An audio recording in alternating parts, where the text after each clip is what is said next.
بسم الله الرحمن الرحيم نحمده ونصلي على رسوله الكريم أما بعد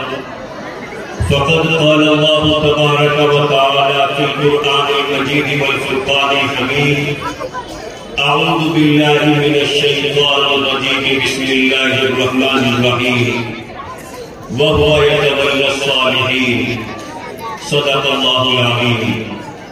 اللهم صل على سيدنا محمد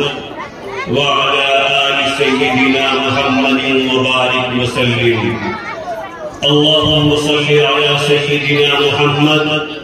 وعلى آل سيدنا محمد وبارك وسلم اللهم صل على سيدنا محمد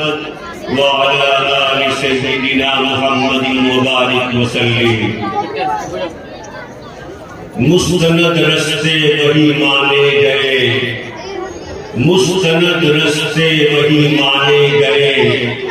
جن سے ہو کر تیرے دیوانے گئے لوٹ آئے جتنے فرزانے گئے تاب منزل صرف دیوانے گئے آہ کو کچھ نسبت ہے عشاق سے آہ کو کچھ نسبت ہے عشاق سے آہ نکلی اور پہچانے گئے اسٹیج پر تشریف فرما معقر علماء کرام خصوصاً اس اجلاس کی سرپرستی فرما رہے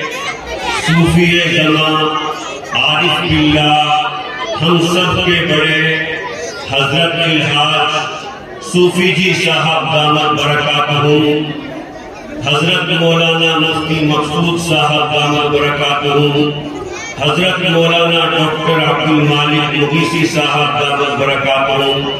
حضرت مولانا مفتی محمد طیب صاحب دامت برکاتہم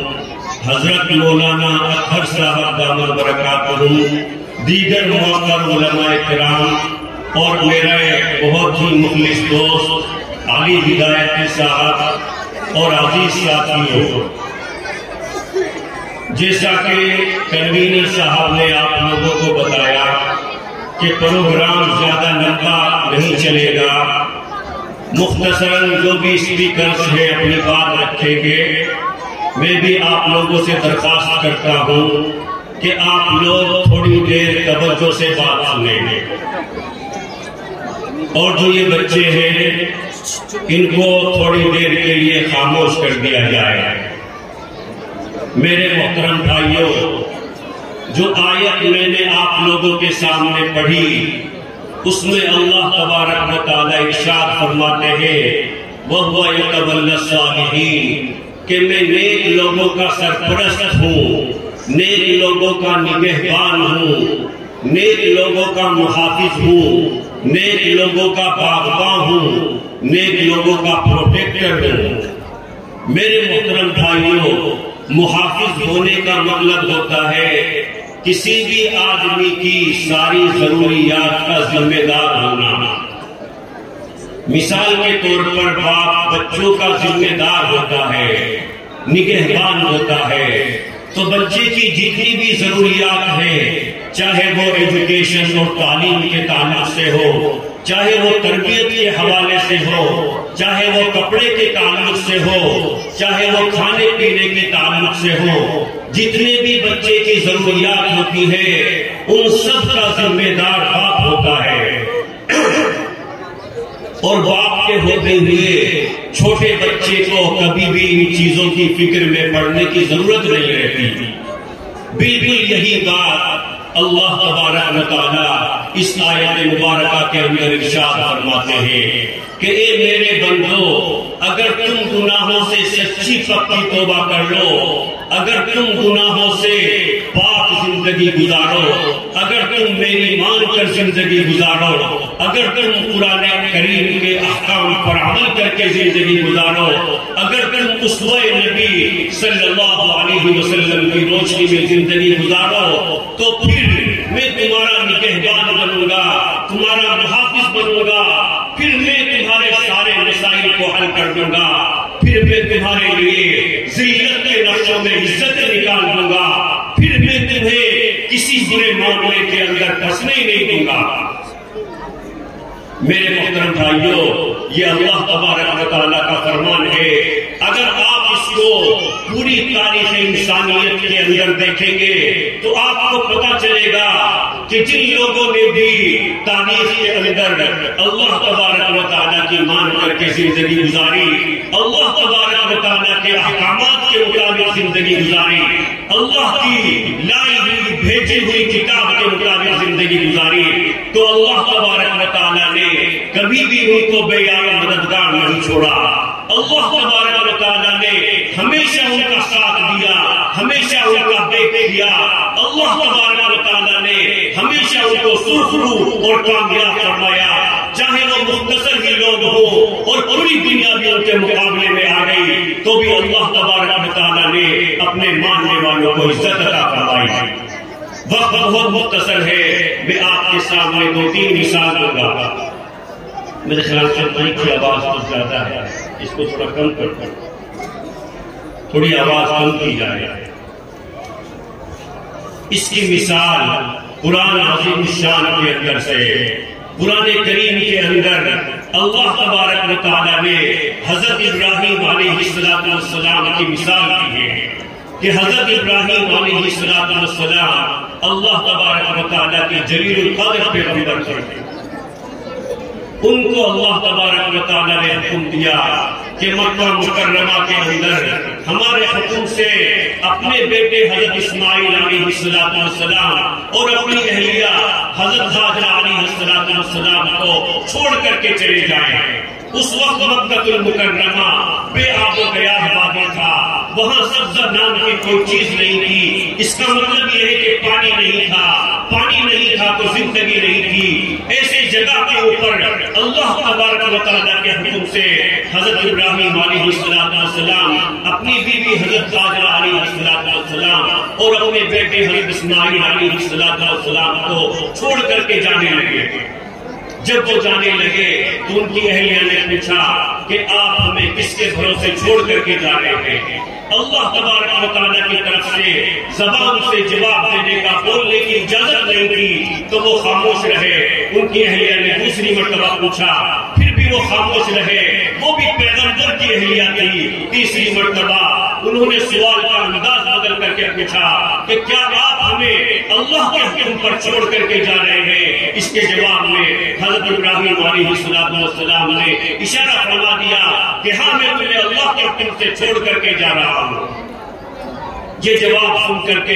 حضرت ہاجرہ علیہ السلام نے فرمایا کہ پھر تو اللہ ہمیں ضائع نہیں کرے گا۔ I wish I had the faith of حضرت ہاجرہ، کاش ہمارے پاس بھی حضرت ہاجرہ علیہ السلام کے ایمان کی کوئی رمق ہوتی۔ چنانچہ 2-3 دن کے اندر جو کچھ کھانا پانی تھا وہ ختم ہو گیا۔ اب ماں بھی پیاسی ہے، بچہ بھی پیاسا ہے۔ ماں اپنی بھوک پیاس کو برداشت کر لیتی ہے، لیکن بچے کی پیاس ماں سے برداشت نہیں ہوتی، ماں سے دیکھی نہیں جاتی۔ چنانچہ وہ پانی کی تلاش میں صفا اور مروہ کے درمیان دوڑتی ہے۔ تو چونکہ اللہ تبارک و تعالیٰ کا ضابطہ ہے کہ جو بھی اللہ کے لیے کوئی بھی عمل کرے گا اللہ تبارک و تعالیٰ اس کا بدلہ ضرور دے گا۔ وَمَن يَعْمَلْ مِثْقَالَ ذَرَّةٍ خَيْرًا يَرَهُ، اگر کوئی ذرے کے برابر بھی نیک کام کرے گا اللہ اس کا بھی بدلہ دے گا۔ اللہ کے لیے کوئی بھی قربانی دیتا ہے، چاہے وہ جان کی قربانی ہو، چاہے مال کی قربانی ہو، وہ بھی اللہ تبارک و تعالیٰ کو پسند ہے۔ لیکن اللہ کے نزدیک سب سے بڑی قربانی جذبات کی قربانی ہے۔ جذبات کی قربانی کی مثال، مثلا آپ کے پاس پیسہ ہے، آپ کروڑوں میں کھیلتے ہیں، لیکن آپ اپنی بچی کی شادی میں دکھاوا نہیں کرتے، شو آف نہیں کرتے، آپ کچھ 2-4 لوگوں کو بلا کر کے اپنے بچی کو سادگی کے ساتھ رخصت کر دیتے ہیں۔ اس لیے کہ حضور نے ارشاد فرمایا اعظم النکاح برکتاً ایسرہ مغونتاً، کہ جتنا کم خرچ ہوگا شادی کے اندر اتنا ہی زیادہ برکت ہوگی۔ آپ اپنی بیٹی کو جو بھی دینا ہوتا ہے وہ چپ چاپ دے دیتے ہیں، لیکن شو آف نہیں کرتے۔ آپ کی کی معاشرے میں نام کر جاتی ہے. لوگ آپ سے کہتے ہیں کہ کیسا کنجوس آدمی ہے, کیسی بےڈھنگی بیکار کی شادی کی ہے, لیکن آپ اس کی پرواہ نہیں کرتے. یہ جذبات کی قربانی ہے. اسی کو شاعر نے کہا, حضرت مولانا حکیم اختر صاحب رحمت اللہ علیہ نے لکھا کہ تو نے ان کی راہ میں طاعت کی لذت بھی چکھی, تو نے ان کی راہ میں طاعت کی لذت بھی چکھی. ہاں شکست آرزو کا بھی مقام قرب سے, جان فروشی, تن فروشی, سر فروشی سب صحیح, پیتے خون آرزو پھر پیتے جام قرب دے. خون جگر پینے کو اور لخت جگر کھانے کو, خون جگر پینے کو اور لخت جگر کھانے کو, یہ غذا ملتی ہے جانا تیرے دیوانے کو. تو چونکہ انہوں نے اللہ تبارک و تعالیٰ کے لیے جذبات کی قربانی دی, تو جب بچہ نظر نہیں آیا تو آ کر کے بچے کو دیکھا تو کیا دیکھتی ہے کہ اللہ تبارک و تعالیٰ نے ان کے بیٹے حضرت اسماعیل علیہ السلام کے پاؤں کے نیچے سے زمزم کو جاری کر دیا, جو آج scientifically the most purified water ہے, جس کو آج سائنس نے بھی مان لیا کہ پوری دنیا کے اندر زمزم سے زیادہ پیور, زمزم سے زیادہ اچھا ہیلدی پانی کوئی نہیں ہے. اور اللہ نے صرف اتنی ہی قدردانی نہیں فرمائی, بلکہ اللہ تبارک و تعالیٰ نے اس صفا اور مروہ کی سعی کو, اس صفا اور مروہ کے اوپر دوڑنے کو جس پر حضرت حاجرہ دوڑی تھی, حج کا اور عمرے کا رکن بنا دیا. اور اللہ تبارک و تعالیٰ نے قرآن کریم کے اندر صفا اور مروہ کا ذکر فرمایا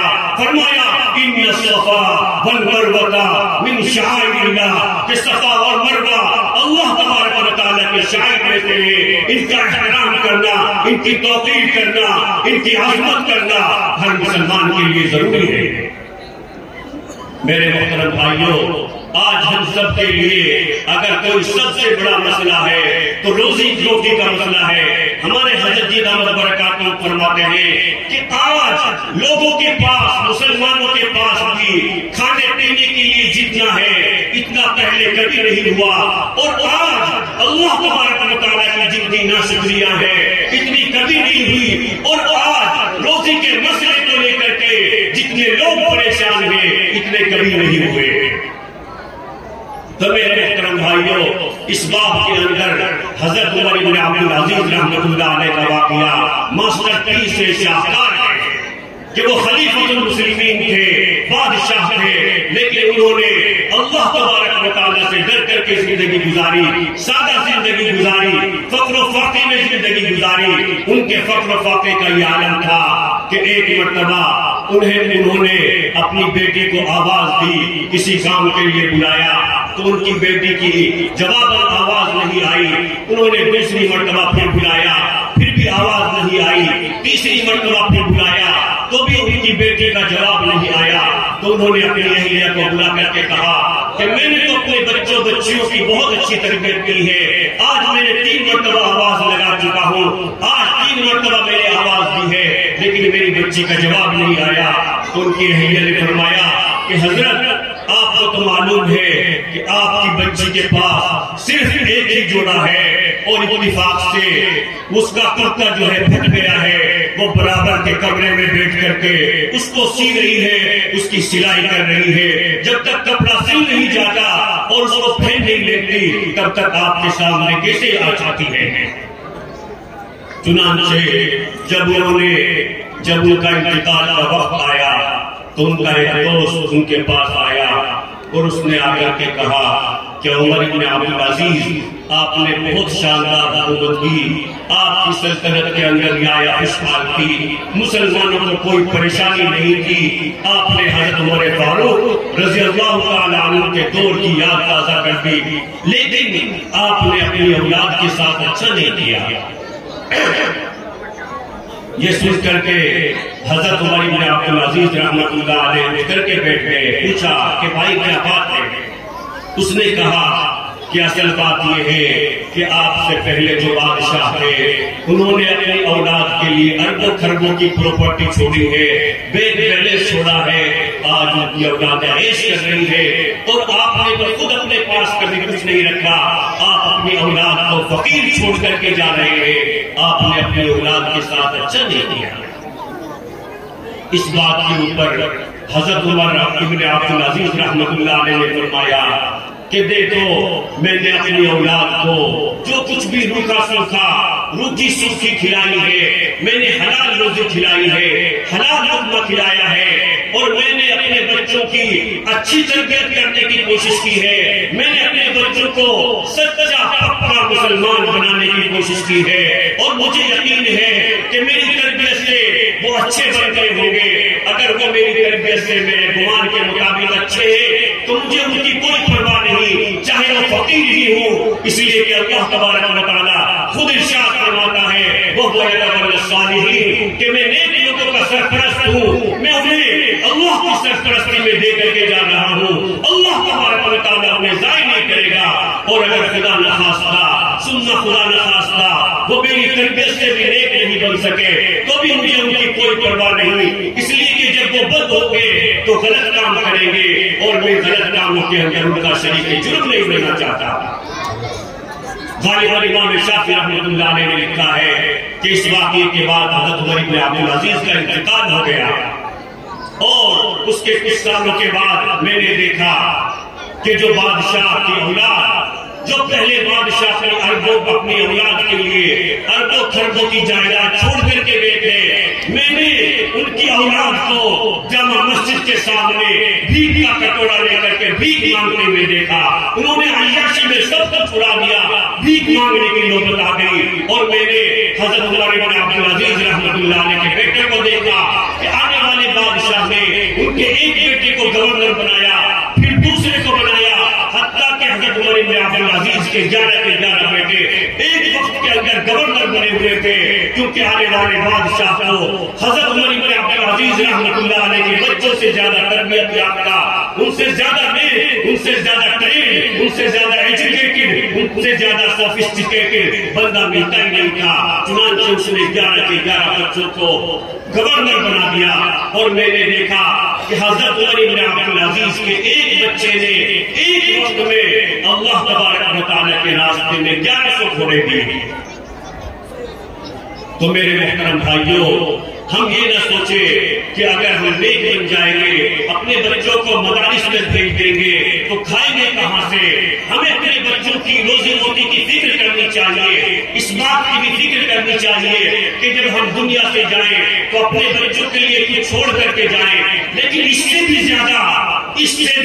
فکر ہمیں اس بات کی کرنی چاہیے کہ ہمارے مرنے کے بعد ہماری اولاد کے ایمان کا کیا ہوگا، کیا ہم نے اپنی اولاد کی مسلمان ہونے کے اعتبار سے تربیت کی ہے۔ اور اس کے لیے میں یہ کہتا ہوں کہ ہمارے جو بھی بچے ہیں چاہے وہ اسکول میں پڑھتے ہیں، لیکن چھوٹے بچوں کو ایمان کے تعلق سے ضرور پڑھایا جائے، ان کو عقائد کے تعلق سے ہر بات کھول کر کے سمجھائی جائے۔ اور جو ہمارے علماء نے ہمارے بڑوں نے جو رسائل لکھے ہیں، خاص طور سے دین تعلیم کا رسالہ، تعلیم الاسلام کا حصہ، یہ ایسے اخلاص کے ساتھ لکھے گئے ہیں کہ مجھے یقین ہے کہ اگر دینی تعلیم کا رسالہ اور تعلیم الاسلام کے جو 7 حصے ہیں ان کو بچپن کے اندر بچوں کو پڑھا دیا جائے تو انشاءاللہ اس بچے کا ایمان کبھی ضائع نہیں ہوگا۔ تو میرے محترم بھائیوں، اس بات کی فکر کریں کہ ہمارے جانے کے بعد ہماری اولاد کے ایمان کا کیا ہوگا۔ اور میرے محترم بھائیوں، ایسا کوئی ضروری نہیں ہے کہ صرف علماء ہی اللہ والے بن سکتے ہیں، حفاظ ہی بن سکتے ہیں، بے شک ان کو تو بننا ہی چاہیے، ان کے پاس تو گناہ کرنے کے بہت کم مواقع ہوتے ہیں، ان کے پاس نیک بننے کے بہت چانس ہوتے ہیں، اگر وہ بھی نیک نہیں بنیں گے تو کون نیک بنے گا۔ لیکن یہ بات ہے کہ جو مسلمان بھی نیک بننا چاہے گا، مدارس سے محبت کرے گا، علماء سے محبت کرے گا، صوفیہ سے محبت کرے گا، اللہ والوں سے محبت کرے گا، اللہ تبارک و تعالیٰ اس کو بھی اللہ والا بنا دے گا۔ اس کا ہمارے حضرت دامت برکاتہم محبوب العلماء والصلحاء والاتقیاء حضرت مولانا پیر فقیر ذوالفقار نصرالدین دامت برکاتہ نے عجیب واقعہ لکھا ہے کہ ایک زمانے کے اندر ایک بڑھیا تھی، اللہ کی شان کہ اس کی جھوپڑی بادشاہ کے محل کے برابر میں تھی۔ ایک مرتبہ بادشاہ نے ارادہ کیا کہ اپنے محل کو بڑا کرتا ہوں، اپنے محل کو ایکسٹینشن دیتا ہوں، توسیع کرتا ہوں۔ چنانچہ بادشاہ کے جو کارندے تھے، سپاہی تھے، وہ اس اماں کے پاس آئے کہ اماں، بادشاہ کو اپنا محل کو بڑا کرنا ہے اور آپ کی یہ جھوپڑی بیچ میں آ رہی ہے، ہم آپ کی جھوپڑی گرا دیتے ہیں اور آپ کو کہیں اور جھوپڑی بنا کر کے دے دیتے ہیں، آپ اس جھوپڑی کو خالی کر دیں۔ اس اماں نے آگے سے جواب دیا کہ میری ساری زندگی یہاں گزری ہے، یہاں میرا دل لگا ہوا ہے، اب آخر وقت میں مجھے پتا نہیں میری زندگی کے کتنے دن باقی ہے، میں تو یہاں سے کہیں نہیں جانا چاہتی۔ جب اس نے یہ جواب دیا تو سپاہی واپس ہو گئے، بادشاہ کے پاس چلے گئے۔ بادشاہ نے پوچھا، بادشاہ نے آگے سے کہا کہ تمہیں اس کے پاس اجازت لینے کے لیے کس نے کہا تھا جانے کے لیے؟ اجازت لینے کی کیا ضرورت تھی؟ تمہیں اس کی جھوپڑی کو بڑھیا کو باہر کر کے گرا دینا چاہیے تھا۔ انہوں نے کہا ایسا ہے کہ ہاں ارشاد کرو۔ اس کے بعد بوڑھی اماں اتفاق سے رشتہ داری میں چلی گئی، اور جیسے ہمارے یہاں آج بھی جو بوڑھیاں ہوتی ہیں، بوڑھی اماں ہوتی ہیں، ان کو رشتہ داری میں جانے کا اور بہت لمبا عرصہ وہاں رہنے کا بڑا شوق ہوتا ہے، تو وہ اماں بھی ایسے ہی چلے گئی رشتہ داری کے اندر، اور 7-6 مہینے تک واپس نہیں آئی۔ جب 7-6 مہینے کے بعد واپس آئی تو کیا دیکھتی ہے کہ اس کی جھوپڑی کہیں بھی نہیں، اس کی جھوپڑی نظر ہی نہیں آ رہی۔ اب وہ حیران ہو کر کے اس سے پوچھتی ہے، کبھی اس سے پوچھتی ہے۔ ایک آدمی نے اس کو بتایا کہ اماں آپ تو یہاں نہیں تھی، اس لیے بادشاہ نے آپ کی جھوپڑی کو گرا کر کے محل بنا لیا۔ یہ بات سن کر کے اس بوڑھی اماں نے کہا کہ یا اللہ، اگر میں یہاں نہیں تھی تو یہی تھا، کہ یا اللہ اگر میں یہاں نہیں تھی تو یہی تھا۔ اس بڑھی اماں کا یہ جملہ بولنا تھا کہ بادشاہ کے محل کا حصہ جو اس جھوپڑی کے اوپر بنا ہوا تھا دھڑام سے نیچے گر گیا، بادشاہ کو کوئی لا نہیں، وہ ننگے پاؤں جو ہے بھاگتا ہوا دوڑتا ہوا آیا اور بوڑھی اماں کے قدموں میں گر گیا، اور اس نے کہا کہ اماں جان، آپ کا تعلق اللہ تبارک و تعالیٰ کے ساتھ اتنا مضبوط ہے، مجھے اس کا پتہ نہیں تھا۔ میرے محترم بھائیوں، دنیا میں یقین سے پتہ چل نہیں سکتا، اسی لیے ہمارے حضرت جی نے فرمایا کون مقبول ہے، کون مردود ہے، کون مقبول ہے، کون مردود ہے، بے خبر کیا خبر تجھ کو کیا کون ہے، کون مقبول ہے، کون مردود ہے، بے خبر کیا خبر تجھ کو کیا کون ہے۔ جب کھلیں گے عمل سب کے میزان پر، جب کھلیں گے عمل سب کے میزان پر، تب کھلے گا کہ کھوٹا کھڑا کون ہے۔ تو میرے محترم بھائیوں، ہر ایک آدمی اللہ کا ولی ہے، جس نے بھی کلمہ پڑھا ہے، جس نے بھی لا الہ الا اللہ محمد رسول اللہ پڑھا ہے، وہ اللہ کا دوست ہے، اس کے اندر ایمان کی چنگاری ہے، بڑی ایسی چنگاری ہے جو کبھی بجھتی نہیں ہے۔ بس اس چنگاری کو شعلہ کرنے کی ضرورت ہے، اس کو بڑھانے کی ضرورت ہے، اپنے ایمان کو بڑھانے کی ضرورت ہے، اور اس کے لیے میں 2 عمل مختصر بتاتا ہوں۔ سب سے پہلا کام تو یہ کرنا ہے کہ اللہ تبارک و تعالیٰ سے خوب دعا مانگنی ہے۔ اگر کوئی آدمی نماز کا پابند نہیں ہے تو نماز کا پابند بننے کے لیے اللہ سے خود دعا کرے۔ اگر کوئی تہجد گزار بننا چاہتا ہے تو بھی اللہ تبارک و تعالیٰ سے خود دعا کرے۔ اگر کوئی زکات سے رکنا چاہتا ہے تو زکات نہیں دیتا، اس سے رکنے کے لیے بھی اللہ تبارک و تعالیٰ سے خود دعا مانگے۔ دعا میں یہ ہے کہ آپ جو بھی اللہ تبارک و تعالیٰ سے مانگیں گے، یقین کے ساتھ مانگیں گے، اللہ تبارک و تعالیٰ آپ کو ضرور دے گا۔ اور میرے محترم بھائیوں، یہ رمضان المبارک کا مہینہ آ رہا ہے، آج کی رات بھی اللہ تبارک و تعالیٰ سے مانگنے کی رات ہے۔ ہمارے حضرت جی دامت برکاتہ ہم نے لکھا ہے کہ حضرت شیخ مجدد الثانی رحمت اللہ علیہ نے لکھا ہے کہ رمضان المبارک کے اندر جو اللہ کی رحمتیں برستی ہیں وہ سمندر کی مانند ہے، اور جو پورے سال برستی ہیں وہ قطرے کے مانند ہے۔ اور رمضان المبارک کا ایک لمحہ، ایک سیکنڈ مسلمان کو اللہ کا ولی بنانے کے لیے کافی ہے۔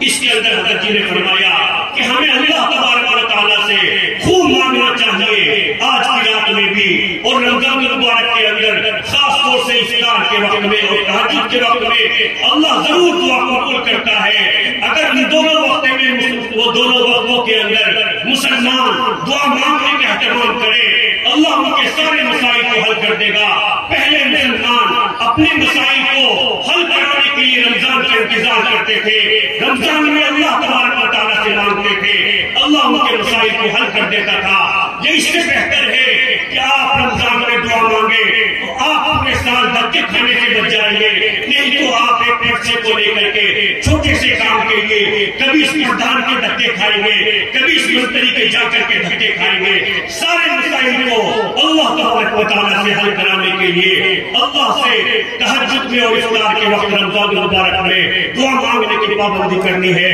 اور دوسرا کام یہ کرنا ہے کہ دین حضور نے فرمایا خیر خواہی کا نام ہے، ہمیں سب کی خیر خواہی کرنی ہے۔ اپنے مسلمان